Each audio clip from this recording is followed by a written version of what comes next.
বাংলাদেশ বেতার সিলেট। এক্ষুনি শুনবেন স্থানীয় সংবাদ এবং কয়েকটি অংশ ঢাকা কেন্দ্র থেকে রিলে করে আপনাদের শোনানো হবে। আসসালামু আলাইকুম। সন্ধে 7টা। বাংলাদেশ বেতার সিলেট। সংবাদ পড়ছি নন্দিনী রায়। অনুমতি ছাড়া হজ পালন না করার জন্য অনুরোধ জানিয়েছে ধর্ম মন্ত্রণালয়। সুষ্ঠু ও সুশৃঙ্খল হজ ব্যবস্থাপনা, হজ যাত্রীদের কল্যাণ এবং বাংলাদেশ ও সৌদি আরবের মধ্যে বিদ্যমান বন্ধুত্বপূর্ণ সম্পর্ক বিবেচনায় দেশ ও সৌদিতে অবস্থানকারী বাংলাদেশিদের প্রতি ধর্ম মন্ত্রণালয় থেকে এই অনুরোধ জানানো হয়েছে। ধর্ম মন্ত্রণালয় থেকে চলতি হজ মৌসুমে ভিজিট ভিসায় মক্কা কিংবা সেদেশের পবিত্র স্থানসমূহে অবস্থান না করতে নির্দেশনা দেওয়া হয়েছে। এছাড়া হজ বিধিমালা অমান্যকারী ভিজিট ভিসাধারীদেরকে পৃষ্ঠপোষকতা দেওয়া, পরিবহন করা, সংরক্ষিত হজ এলাকায় প্রবেশে সহায়তা করা ও তাদের হোটেল কিংবা বাড়িতে আবাসনের ব্যবস্থা করা থেকে বিরত থাকতে বাংলাদেশিদেরকে অনুরোধ করা হয়েছে। আসন্ন হজ মৌসুমে কঠোর অবস্থানের ঘোষণা দিয়ে সৌদি আরবের স্বরাষ্ট্র মন্ত্রণালয় জানিয়েছে, হজ পারমিট ছাড়া কেউ হজ পালনের চেষ্টা করলেই তাকে সর্বোচ্চ 20,000 সৌদি রিয়াল জরিমানা করতে হবে। এ কাজে সহায়তা করলেও রয়েছে 1 লাখ রিয়াল পর্যন্ত জরিমানার বিধান। শুধু জরিমানাই নয়, অপরাধ প্রমাণিত হলে এরূপ সহায়তাকারীর নিজস্ব যানবাহনও আদালতের রায় অনুসারে বাজেয়াপ্ত করা হবে।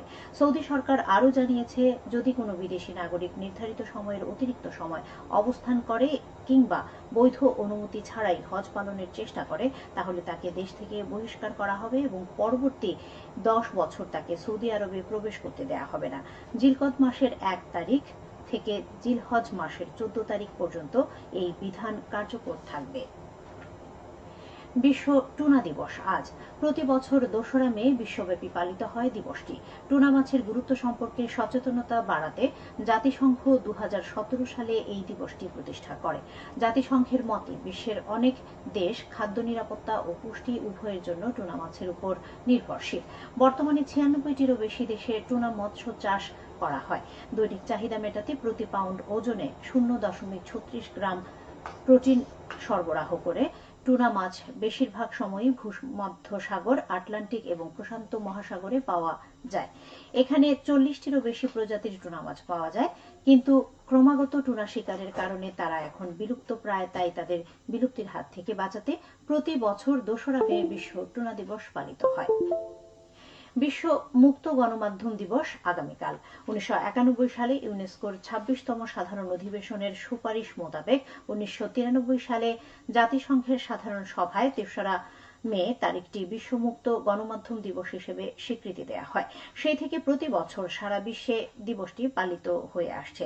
সাংবাদিকতার স্বাধীনতা ও মুক্ত গণমাধ্যম প্রতিষ্ঠার মৌলিক নীতিমালা অনুসরণ, বিশ্বব্যাপী গণমাধ্যমের স্বাধীনতার মূল্যায়ন, স্বাধীনতায় হস্তক্ষেপ প্রতিহত করার শপথ গ্রহণ এবং পেশাগত দায়িত্ব পালনকালে ক্ষতিগ্রস্ত ও জীবনদানকারী সাংবাদিকদের স্মরণ ও তাদের স্মৃতির প্রতি সম্মান ও শ্রদ্ধা জ্ঞাপন করা হয় এই দিবসটিতে। মৌসুম শুরুর দিকে পর্যাপ্ত বৃষ্টিপাত হওয়ায় মৌলভীবাজারের চা বাগান ফ্যাক্টরিগুলোতে পুরোদমে চা উৎপাদন শুরু হয়েছে। এতে বাগান কর্তৃপক্ষ ও শ্রমিকেরা উভয়ই খুশি। একদিনের মধ্যে আবারও বৃষ্টি দেখা দিলে বাম্পার ফলনের সম্ভাবনা রয়েছে। চলতি মৌসুমে বৃষ্টি না হওয়ায় দুশ্চিন্তা বাড়ছিল জেলার 92টি চা বাগানের মালিক শ্রমিকদের। চলতি বছরে দেশের নিবন্ধনকৃত 168টি চা বাগান থেকে চায়ের উৎপাদন লক্ষ্যমাত্রা নির্ধারণ করা হয়েছে 103 মিলিয়ন কেজি। এর মধ্যে শুধু মৌলভীবাজার জেলায় উৎপাদন লক্ষ্যমাত্রা প্রায় 82 মিলিয়ন কেজি। আবহাওয়া অনুকূলে থাকলে এই লক্ষ্যমাত্রা অর্জিত হবে বলে আশা করা যাচ্ছে। সুনামগঞ্জ জেলার সীমান্ত এলাকায় অভিযানে 53 লাখ টাকার ভারতীয় চোরাই পণ্য ও মাদকদ্রব্য আটক করেছে বর্ডার গার্ড বাংলাদেশ। আজ সিলেট ব্যাটালিয়ন 48 বিজিবির দায়িত্বাধীন সিলেট এবং সুনামগঞ্জ জেলার সীমান্তবর্তী এলাকায় বাংলাবাজার, সোনালী জেলা, সংগ্রাম, প্রতাপপুর, তামাবিল, কালাসাদেক, সোনারহাট, লাবিয়া এবং শ্রীপুর এলাকায় অভিযানে এসব পণ্য আটক করা হয়। এ ব্যাপারে সিলেট ব্যাটালিয়ন 48 বিজিবির অধিনায়ক বলেন, ঊর্ধ্বতন সদর দপ্তরের নির্দেশনা অনুযায়ী সীমান্তে নিরাপত্তা রক্ষা ও চোরাচালান প্রতিরোধে বিজিবির আভিযানিক কার্যক্রম ও গোয়েন্দা তৎপরতা সর্বতোভাবে অব্যাহত রয়েছে। সিলেট অঞ্চলে প্রায় প্রতিদিনই বাড়ছে বজ্রপাতের মৃত্যুর ঘটনা। এর মধ্যে আজ আবারও সিলেট সহ দেশের 3 বিভাগে বজ্র বৃষ্টির শঙ্কার কথা জানিয়েছে আবহাওয়া অধিদপ্তর। সকাল 9টা থেকে পরবর্তী 120 ঘন্টার আবহাওয়ার পূর্বাভাসে এ তথ্য জানানো হয়েছে।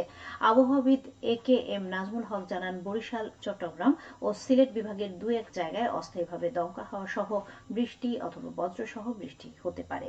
দেশের অন্যত্র অস্থায়ীভাবে আংশিক মেঘলা আকাশ সহ আবহাওয়া প্রধানত শুষ্ক থাকতে পারে।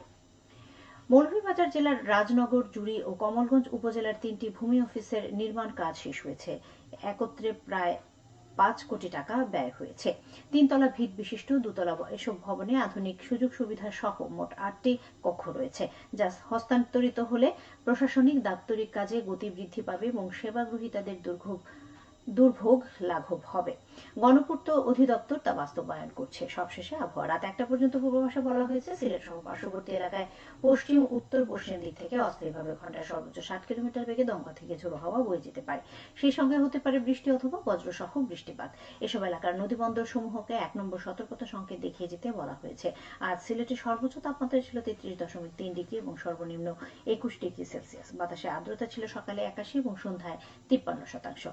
আগামীকাল সিলেটে সূর্যোদয় হবে 5টা 16 মিনিটে এবং অস্ত যাবে 6টা বেজে 23 মিনিটে। সংবাদ শেষ হলো। পরবর্তী স্থানীয় সংবাদ প্রচারিত হবে আগামীকাল সকাল 8টা 10 মিনিটে।